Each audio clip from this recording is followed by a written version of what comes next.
हम समझ रहे हैं गर्मी भी है, उमस भरी गर्मी है, आप सब लोग परेशान हैं, इसलिए लंबा भाषण नहीं देंगे। बस थोड़ी देर शांतिपूर्वक धैर्य बनाकर रहिए। अरे आप खुद देखिए, दूसरा को शांत रहने के लिए मत बोलिए, खुद शांत हो जाइए, बस पूरा सदन शांत हो जाएगा।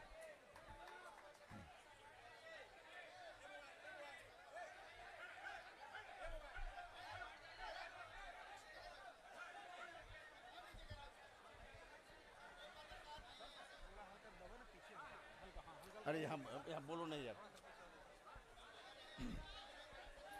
इस कार्यक्रम में की अध्यक्षता कर रहे अरवल जिला राष्ट्रीय लोक मोर्चा के अध्यक्ष रविंद्र राम जी, संचालन कर रहे साथी औरंगाबाद जिला अध्यक्ष अशोक मेहता जी, मंच पर विराजमान पार्टी के प्रदेश के प्रभारी अध्यक्ष मदन चौधरी जी, राष्ट्रीय प्रधान महासचिव माधव आनंद जी, राष्ट्रीय उपाध्यक्ष और पूर्व विधायक डॉक्टर रणविजय सिंह जी, राष्ट्रीय उपाध्यक्ष जितेंद्र नाथ पटेल जी, राष्ट्रीय उपाध्यक्ष पूर्व विधायक रामेश्वर महतो जी, संसदीय बोर्ड के अध्यक्ष साथी आलोक कुमार सिंह जी, राष्ट्रीय महासचिव राम कुमार मेहता जी, श्रीमती रेखा गुप्ता जी, राजीव जायसवाल जी, अखिलेश्वर प्रसाद सिंह जी, प्रदेश इकाई के महासचिव सुभाष चंद्रवंशी जी, प्रदेश उपाध्यक्ष आर के सिन्हा जी, सुकुल राम जी, जंग बहादुर सिंह जी, अंगद कुशवाहा जी, प्रदेश महासचिव प्रशांत पंकज जी, पार्टी की युवा इकाई के प्रदेश के अध्यक्ष साथी हिमांशु पटेल जी, ब्रजेंद्र कुमार पप्पू जी, राम पुकार सिन्हा जी। क्या दिक्कत है आपको?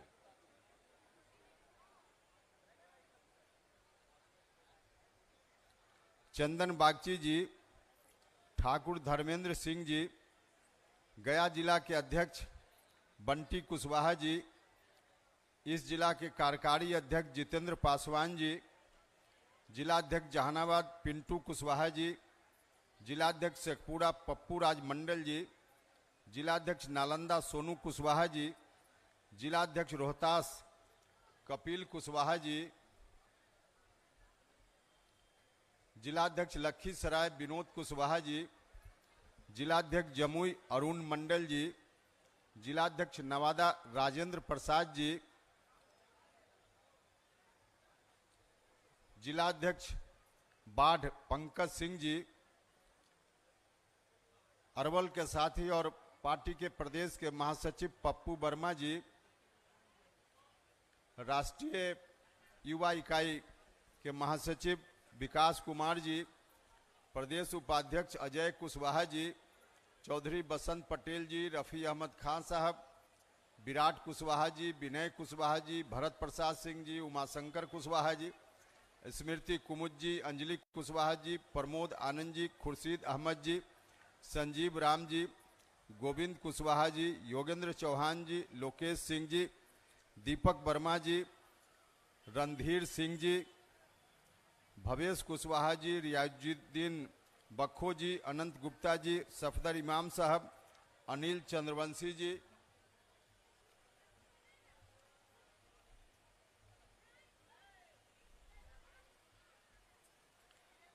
थोड़ा समय लगेगा, माफ कीजिएगा, पार्टी का प्रोटोकॉल है, करना पड़ता है।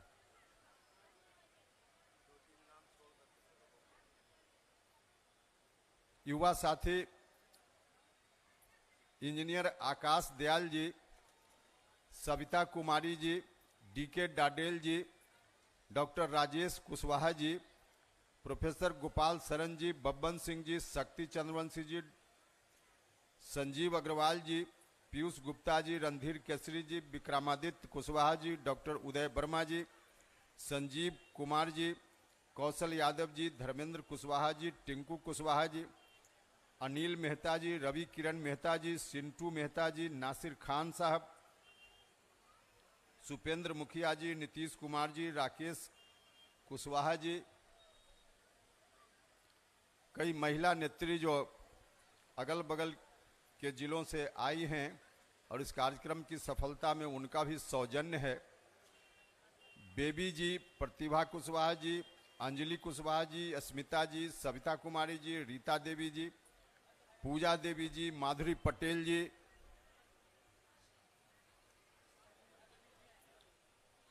से सम्मानित नेतागण, अब जिनका भी नाम छूट गया हो तो माफ कीजिएगा।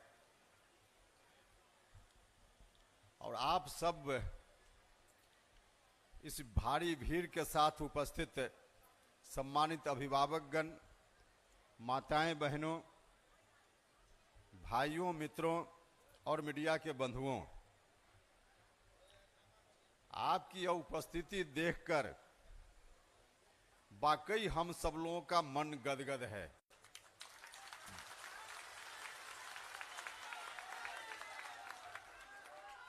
इसके पहले 2 जगह इस तरह का कार्यक्रम हुआ,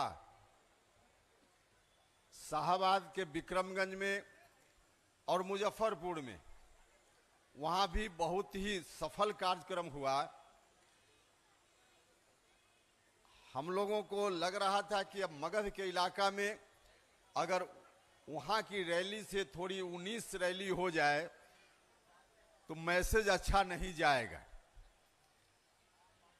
तो हमने यहाँ के साथियों से कहा था कि वहां से 19 नहीं होना चाहिए, लेकिन आज तो हम देखकर यह कह सकते हैं कि हमने कहा कि 19 नहीं कीजिए तो इन लोगों ने 19 नहीं 20-22 कर दिया, 24 कर दिया।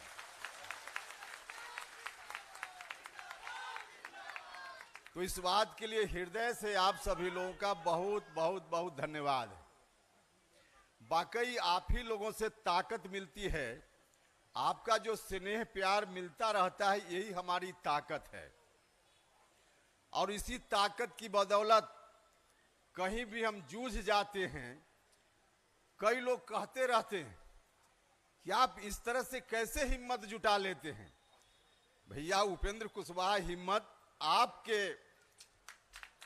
स्नेह और प्यार की बदौलत जुटा लेता है।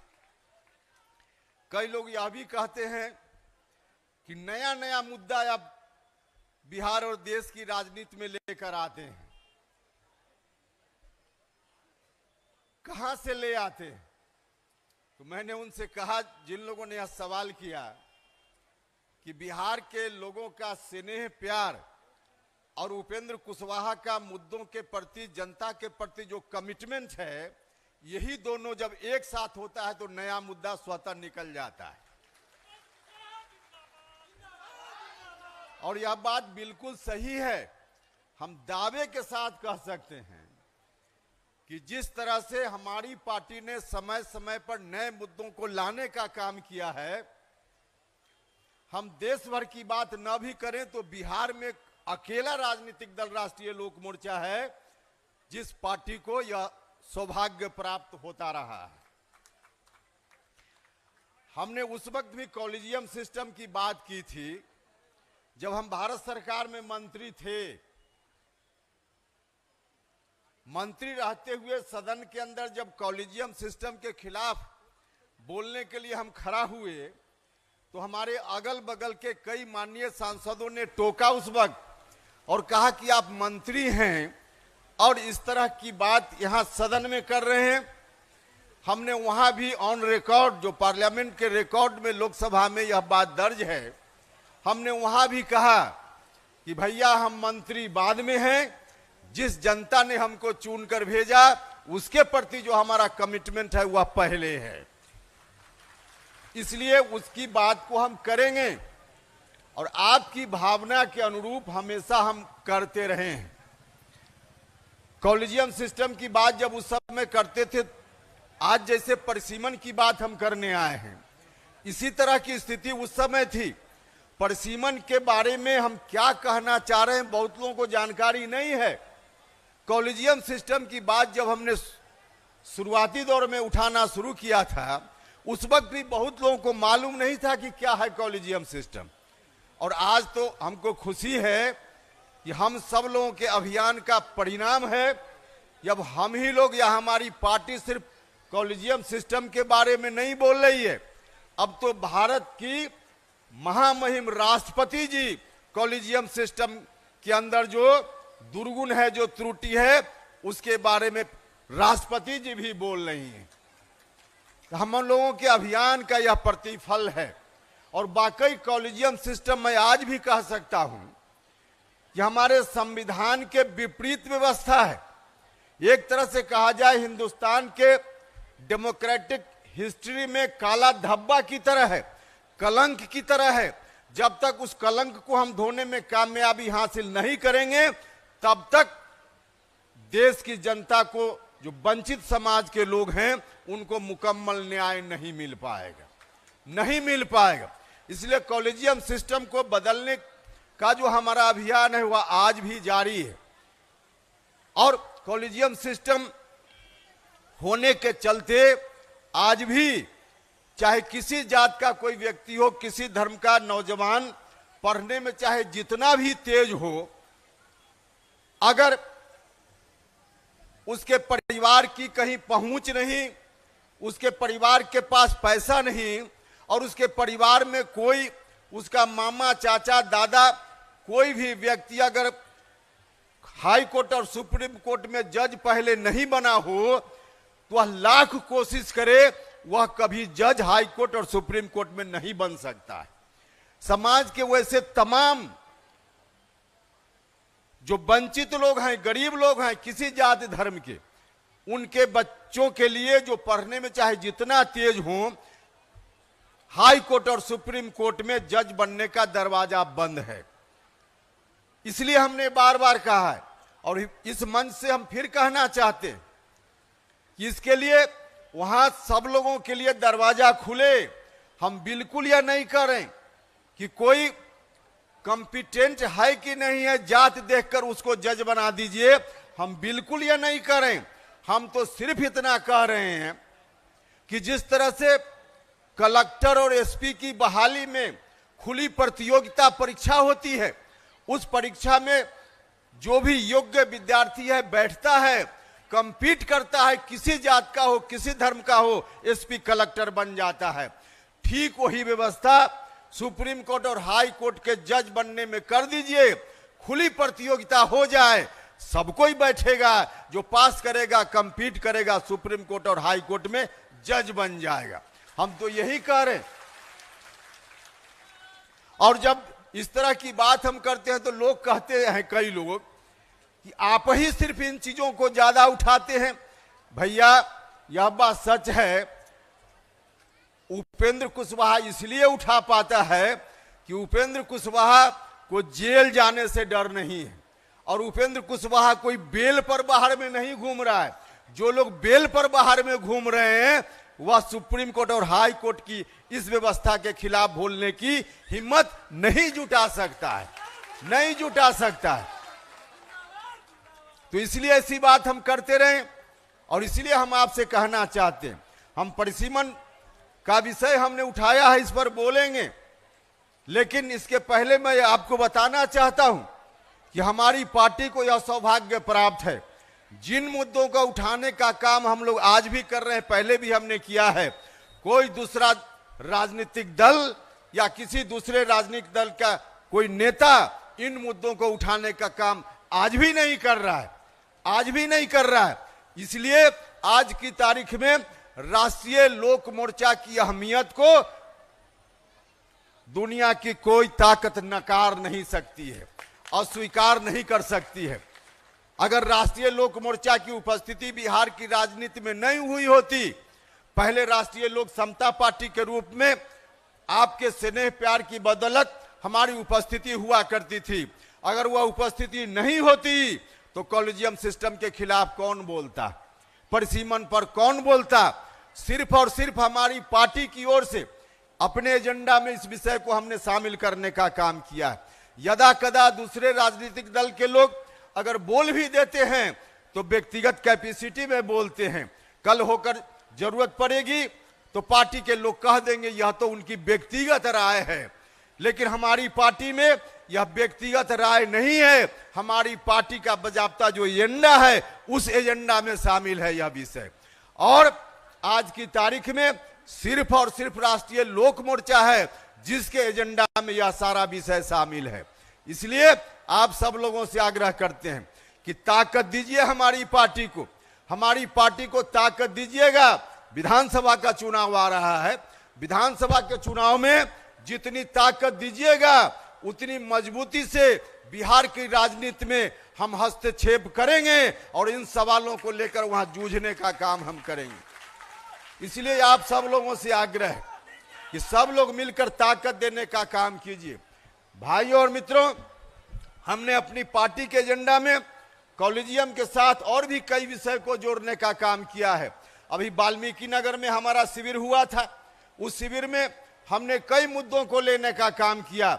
उसमें कॉलेजियम भी है, उसमें परिसीमन भी है और भी बहुत सारे मुद्दे हैं। लेकिन उसके साथ साथ हम गया की इस पवित्र भूमि पर खड़ा होकर जब बोल रहे हैं तो गया की पवित्र भूमि से जुड़ा हुआ भी एक सवाल है, उसमें हम उस सवाल की पहले चर्चा करेंगे और फिर परिसीमन के बारे में हम बोलने का काम करेंगे। और वह सवाल है बोधगया का टेम्पल एक्ट। बोधगया का टेम्पल एक्ट, बोधगया में जो टेम्पल है, मंदिर है, उस मंदिर के बारे में राज्य की सरकार का कानून है, 1949 का कानून है।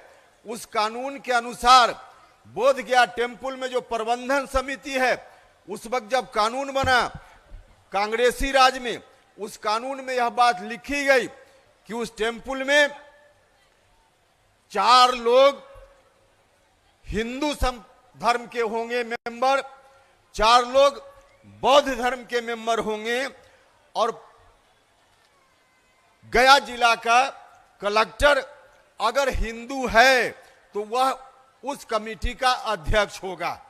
मतलब 9 व्यक्ति की कमेटी, जिसमें सामान्य तौर पे कलेक्टर तो हिंदू ही हुआ करते हैं, कभी कभी कोई दूसरा धर्म का आ जाता है, तो कलेक्टर भी हिंदू और बाकी 4 लोग हिंदू और बौद्ध धर्म के लोग सिर्फ 4।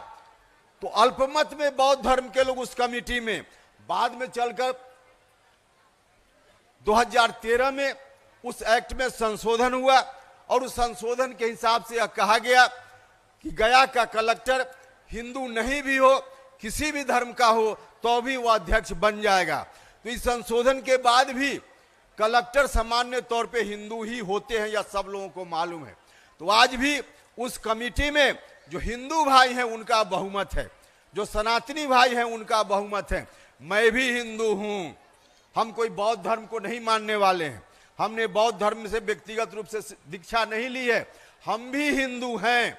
लेकिन हिंदू होने के बावजूद हमने अपने धर्म शास्त्रों में देखा है, पढ़ा है, वसुधैव कुटुंबम की बात हमारे यहाँ होती है। पूरी दुनिया को हम अपना परिवार समझते हैं, यही हिंदू धर्म है। और जब पूरी दुनिया को हम अपना परिवार समझते हैं तो क्या इतनी उदारता हम नहीं कर सकते कि पूरे देश में करोड़ों टेम्पल है हिंदुओं का, वहां पूरा का पूरा हिंदू भाई चलाएं, उसमें कोई दिक्कत नहीं है।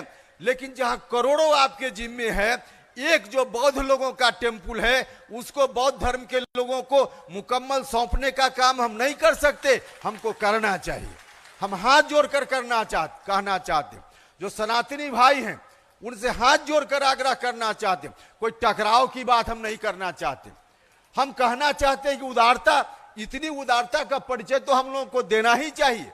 हमारे पूर्वजों ने कितनी उदारता का परिचय दिया है, इतनी उदारता का परिचय देना चाहिए। और हम सब लोगों को मिलकर कहना चाहिए राज्य की सरकार से कि राज्य की सरकार बोधगया टेम्पल एक्ट में संशोधन करे और पूरे के पूरे तौर पे प्रबंधन कमेटी को बौद्ध लोगों के हाथ में सौंप देने का काम करे। हम सब लोगों को कहना चाहिए। अभी पिछले कई महीनों से, काफी दिनों से वहां आंदोलन चल रहा है। दुनिया भर के जो बौद्धिस्ट लोग हैं उस आंदोलन से जुड़े हुए हैं। यह जो हमारा बौद्ध टेम्पल है, हम सब लोगों का सौभाग्य है कि बिहार की धरती पर, बोधगया की धरती पर यह टेम्पल है। दुनिया भर के लोग यहाँ आते हैं। तो इतनी उदारता हम सब लोगों को बरतने का काम करना चाहिए। राज्य की सरकार को इस मंच से आपके माध्यम से हम मैसेज देना चाहते हैं। तो जरा एक बार हाथ उठाकर बताइए, ठीक है ना, मैसेज यह दिया जाए ना? सब लोग सहमत है ना? तो चलिए, इस बात के लिए आपका बहुत बहुत धन्यवाद। मित्रों, अब जो परिसीमन का विषय है, परिसीमन का विषय बिल्कुल नया विषय है, बिल्कुल नया विषय है।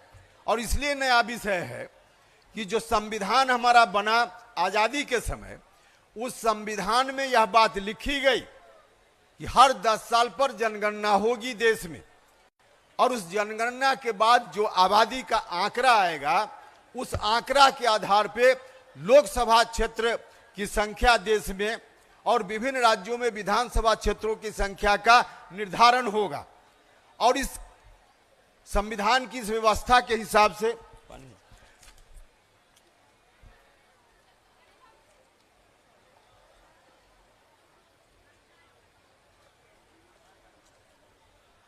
संविधान की इस व्यवस्था के हिसाब से 1951 में आजादी के बाद पहली बार जनगणना हुई।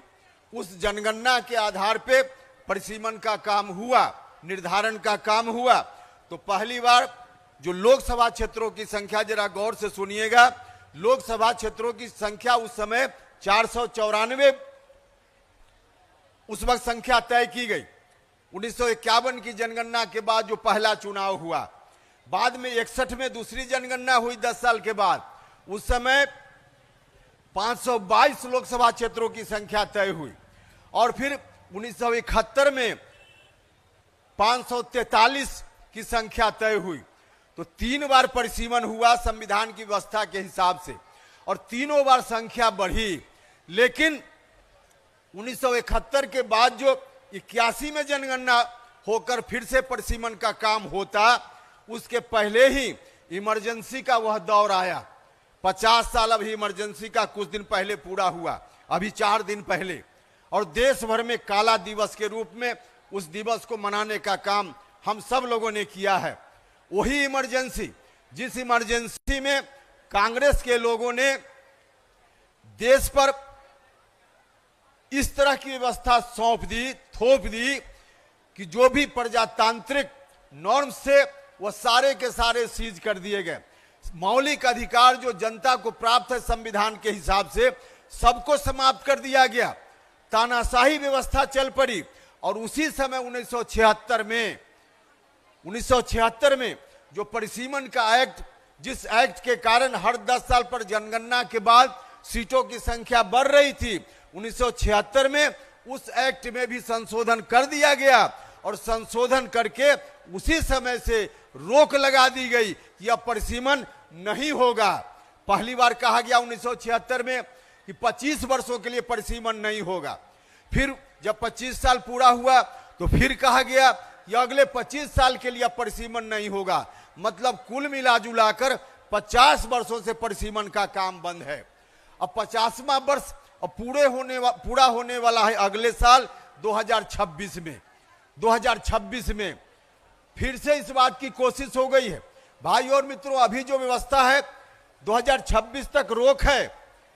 कई लोग हमसे कहते हैं कि 2026 में तो स्वतः फिर से शुरू हो जाएगा, बीच में आपको अभियान चलाने की जरूरत क्यों पड़ गई?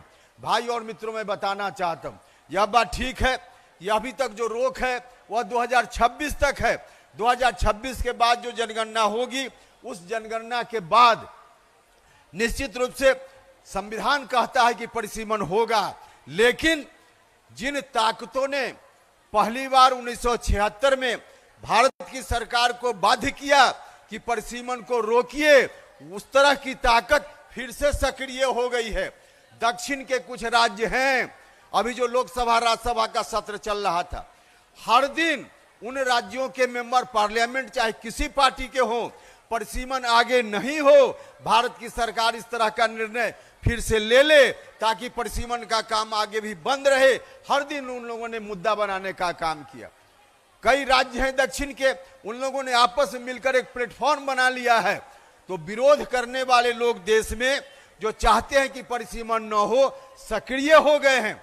और इन्हीं लोगों के कारण उस समय परिसीमन का काम बंद हुआ था। तो वैसे लोग जो चाहते हैं कि परिसीमन न हो, सक्रिय हो गए हैं, सजग हो गए हैं। और हम लोगों के तरफ जो चाहने वाले लोग हैं, जिनका लाभ है परिसीमन से, वैसे लोगों के अंदर से कोई आवाज नहीं उठ रही है।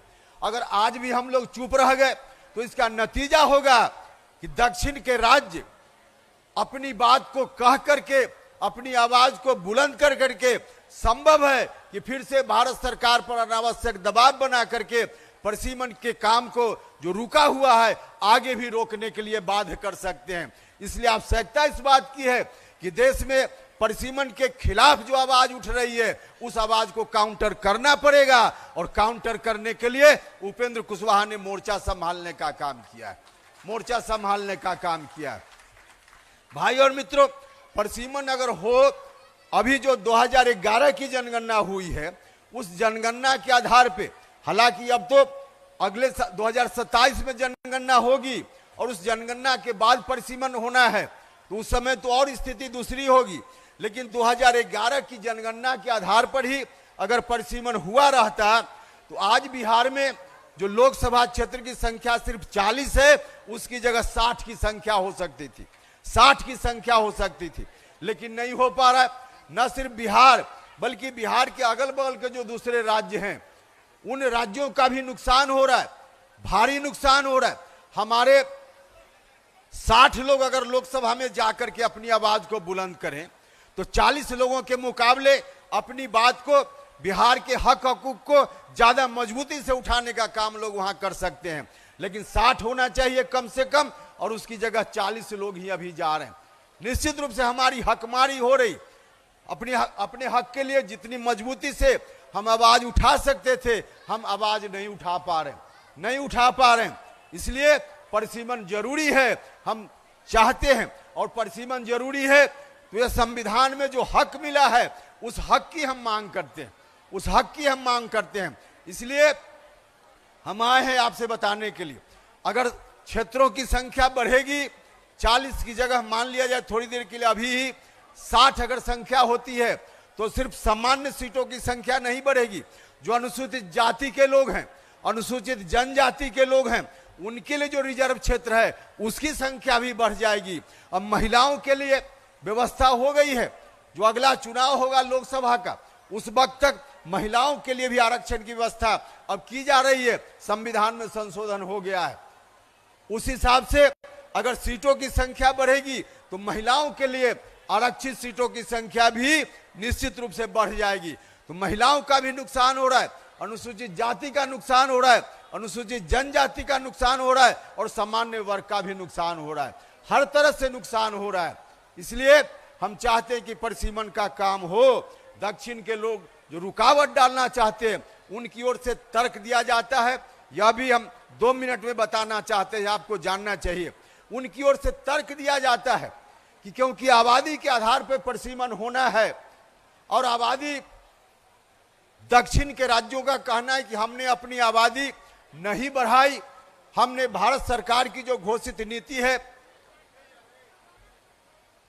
जनसंख्या नियंत्रण के संबंध में, जो फैमिली प्लानिंग का कार्यक्रम है, उसको हमने अपनाने का काम किया, इसलिए हमारी आबादी नहीं बढ़ी। और बिहार, उत्तर प्रदेश जैसा राज्य, इन लोगों ने अपनी आबादी बढ़ाई। भारत सरकार की जो जनसंख्या नियंत्रण नीति है उसको मानने का काम नहीं किया। उन लोगों का यह तर्क है। लेकिन मैं आपको बताना चाहता हूं, उनका यह तर्क सरासर गलत है, दिग्भ्रमित करने वाला तर्क है। यह इस देश में 1881 में पहली बार जनगणना की शुरुआत हुई। 1881 से लेकर देश की आजादी के समय तक लगभग 150 साल, उन 150 सालों में हमारी आबादी नहीं बढ़ी, बल्कि पहले से कम हो गई। लेकिन दक्षिण के राज्यों की आबादी उस वक्त काफी बढ़ी। इसलिए कम हुई हमारी आबादी कि अंग्रेजों के शोषण के सबसे ज्यादा शिकार हम लोग हुए। अंग्रेजों से लड़ने का काम सबसे ज्यादा हिंदी बेल्ट के राज्यों ने किया, और महामारी के शिकार हम हुए, हम अकाल के शिकार हम हुए। हर तरह से हम शिकार हुए, जिसका नतीजा हुआ कि हमारी आबादी उस वक्त नहीं बढ़ी, लेकिन उनकी आबादी उस समय बहुत बढ़ी, लगभग 3 गुनी आबादी उनकी हो गई 1881 और देश की आजादी के समय का हम आंकड़ा ले तब, तो उनकी आबादी बढ़ी। और उस आबादी का आंकड़ा के रूप में अगर देखना चाहते हैं तो 1881 में देश में जितनी आबादी है उसमें 22% शेयर होता था दक्षिण के राज्यों का, लेकिन आजादी के समय यह बढ़कर के 26% उनकी आबादी हो गई, देश की आबादी में उनकी हिस्सेदारी। और 1971 में भी 25% उनकी आबादी, मतलब पहले से उनकी आबादी बढ़ी और हमारी आबादी नहीं बढ़ी। तो हमारी आबादी जब नहीं बढ़ी और उनकी आबादी बढ़ी तो उस समय परिसीमन उनके लिए ठीक था। 1951 में परिसीमन हुआ, उस समय ऐतराज नहीं। उसके बाद 61 में परिसीमन हुआ तो उनकी ओर से ऐतराज नहीं, क्योंकि उनकी आबादी ज्यादा थी, उसका लाभ उनको मिल रहा था। 71 में भी ऐतराज नहीं, क्योंकि उनकी आबादी उस समय बढ़ी हुई थी, उसका लाभ मिल रहा था। जब उनकी आबादी कम होने लगी, हमारी आबादी उस समय कम थी। हाँ ठीक है कि आज हमारी आबादी बढ़ी है, तो आज जब हमारी आबादी बढ़ी है तब उनका ऐतराज हो रहा है। जब उनकी आबादी बढ़ी थी और उसका लाभ उनको मिला था तब उनको ऐतराज नहीं था, तब उनको ऐतराज नहीं था। इसलिए हम कहना चाहते हैं कि उनकी ओर से जो प्रचारित किया जा रहा है, आबादी बढ़ाने का काम कोई भी परिवार यह सोचकर नहीं करता है कि हमारे परिवार में किसी बच्चा का जन्म होगा तो इससे हमारे यहाँ लोकसभा क्षेत्रों की संख्या बढ़ जाएगी, यह मान करके किसी परिवार के सदस्यों, कोई भी व्यक्ति अपने परिवार के सदस्य की संख्या नहीं बढ़ाता है। यह तो आदमी की समझ होती है। सरकार का जो कार्यक्रम है उस कार्यक्रम से भी आबादी पर असर नहीं पड़ता है। आबादी बढ़ाने का काम या नियंत्रित करने का काम तो लोगों के अंदर यह समझ आएगी कि हमको आबादी नहीं बढ़ानी चाहिए, हमको 2 बच्चा चाहिए, 3 बच्चा चाहिए। सरकार के कार्यक्रम से यह नहीं हो सकता है। लोगों के अंदर यह समझ होगी तब जाकर लोग समझेंगे कि आबादी पर नियंत्रण हमको करना चाहिए। और कब लोग समझेंगे? जब पढ़ाई लिखाई हमारे यहाँ भी ठीक ठाक ढंग से लोगों की होगी। हुआ है, दक्षिण के राज्यों की पढ़ाई लिखाई उस समय से ज्यादा बेहतर हुई, इसलिए उनके अंदर यह समझ आई। हमारे यहाँ पढ़ाई लिखाई का अवसर बाद में आया, इसके लिए हम लोग दोषी नहीं है, बाद में आया। और जब पढ़ाई लिखाई का दौर अब चला है तो हमारे यहाँ का आंकड़ा है, बिहार का आंकड़ा है, जो कोई महिला, कोई लड़की जो मैट्रिक पास बनने के बाद मां बनती है तो उसका प्रजनन दर कम होता है। इंटर पास करने के बाद मां बनती है, प्रजनन दर कम होता है। तो पढ़ाई लिखाई का व्यापक प्रचार प्रसार होगा तो स्वतः हमारे यहाँ आबादी नियंत्रित होगी। सरकार के कार्यक्रम से आबादी का नियंत्रण नहीं होता है। तो अब अवसर आया है, धीरे धीरे आबादी जब नियंत्रित होगी तब होगी। लेकिन आज की तारीख में संविधान कहता है कि कोई भी व्यक्ति चाहे उसका जन्म कहीं भी हो देश भर में, उसको बराबर का हक मिलना चाहिए। हमारे संविधान ने व्यवस्था दी है, देश में जितने भी लोग हैं हर आदमी को 1 वोट देने का अधिकार है। एक व्यक्ति 1 वोट और उसका एक ही मूल्य है, एक ही मूल्य, सबका वैल्यू बराबर है, चाहे कर्नाटक का कोई व्यक्ति हो, बिहार का हो, पश्चिम बंगाल का हो। लेकिन यह जो हमारा जो संविधान, उस संविधान के प्रस्तावना में यह बात कही गई, उस प्रस्तावना की शुरुआत ही वहीं से होती है। हम भारत के लोग, जो पढ़े लिखे लोग हैं उनको मालूम है, प्रस्तावना की शुरुआत होती है अपने देश के संविधान में। हम भारत के लोग, मतलब भारत का एक एक व्यक्ति बराबर महत्व रखता है, बराबर महत्व रखता है।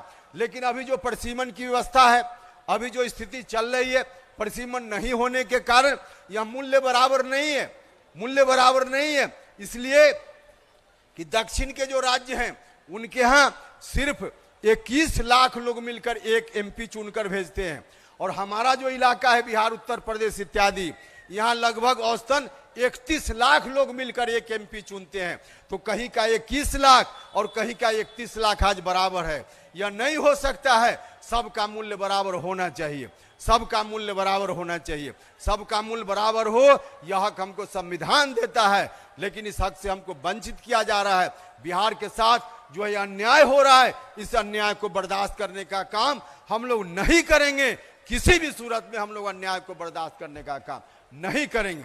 इसलिए आप सब लोगों से आग्रह करने आए कि ताकत देने का काम कीजिए। विधानसभा चुनाव की दृष्टि से हमारा मुद्दा नहीं है, यह मुद्दा तो देश का मुद्दा है। विधानसभा चुनाव तो संयोग है कि आ गया है, लेकिन जितनी ताकत आप राजनीतिक रूप से दीजिएगा, हम उतनी मजबूती से अपनी आवाज को बुलंद करने का काम करेंगे। इसलिए जरूरी है कि इन बातों को ले जाकर गांव-गांव में लोगों तक प्रसारित करने का काम आपके माध्यम से भी हो। आप सब लोगों से ही आग्रह है कि परसिमन जैसा विषय इसको ठीक से समझिए और लोगों को जाकर बताने का काम कीजिए, ताकि 50 वर्षों से हमारे साथ जो हकमारी हो रही है, हमारे साथ जो अन्याय हो रहा है, इस अन्याय को हम रोकने में कामयाबी हासिल करें। और इस अन्याय की शुरुआत हुई इमरजेंसी के समय में, आपातकाल के समय में। आपातकाल की समाप्ति के बाद जो भी उस समय तानाशाही कांग्रेस की लाने के लिए व्यवस्था की गई थी, सबको समाप्त कर दिया गया। लेकिन अभी परिसीमन वाला जो निर्णय उस समय का है, वह आज भी बरकरार है। तो एक तरह से इमरजेंसी का यह कलंक आज भी हम लोग ढो रहे हैं। इमरजेंसी के इस कलंक को अब ढोने का काम नहीं, बल्कि धोने का काम करना है, धोने का काम करना है। तो आज की तारीख में इस सम्मेलन से यही प्रण लेकर जाना है, यही संदेश लेकर जाना है। तो जाइए और सब लोग मिलकर के इस बात को प्रसारित करने का काम कीजिए, ताकि आगे आने वाले दिनों में बिहार को अपना हक हम सब लोग मिलकर दिलाने में कामयाबी हासिल कर सके। तो यही आग्रह करने के लिए आपके बीच आए थे। इतनी भारी संख्या में आप सब लोग आए। शाहाबाद के बाद मगध का यह इलाका, ऐसे ही पिछली बार चाहे विधानसभा का चुनाव हो या इस बार का लोकसभा का चुनाव हो, इस इलाका में ज्यादा एनडीए के लिए विपरीत परिणाम आ गया था। तो इस बार थोड़ा सजग रहना है, सचेत रहना है कि इस बार ऐसे हम जानते हैं, आपको भी मालूम है कि चाहे शाहाबाद का इलाका हो, चाहे मगध का इलाका हो, जहां एनडीए के लिए बहुत अच्छा परिणाम नहीं आया था, वहां भी एनडीए का टोटल वोट अगर एक साथ रहे तो महागठबंधन की कोई औकात नहीं है कि एनडीए के उम्मीदवार को शिकस्त देने का काम, कोई औकात नहीं है महागठबंधन को। लेकिन महागठबंधन को फायदा इसलिए मिल जाता है, इसलिए फायदा मिल गया कि हम एनडीए के लोग ही आपस में इधर उधर हो गए। अब विधानसभा चुनाव में ध्यान रखना है, और यह जरूरी है ध्यान रखना, क्योंकि एनडीए की सरकार बिहार में हो, इसकी नितांत आवश्यकता है। महागठबंधन वाले लोग फिर से कोशिश में हैं कि हमारी सरकार आ जाए। कई लोग कहते हैं कि आरजेडी के लोग लगता है अब सुधर गए हैं। भैया सचेत रहिएगा, आरजेडी के लोग कभी न सुधरने वाले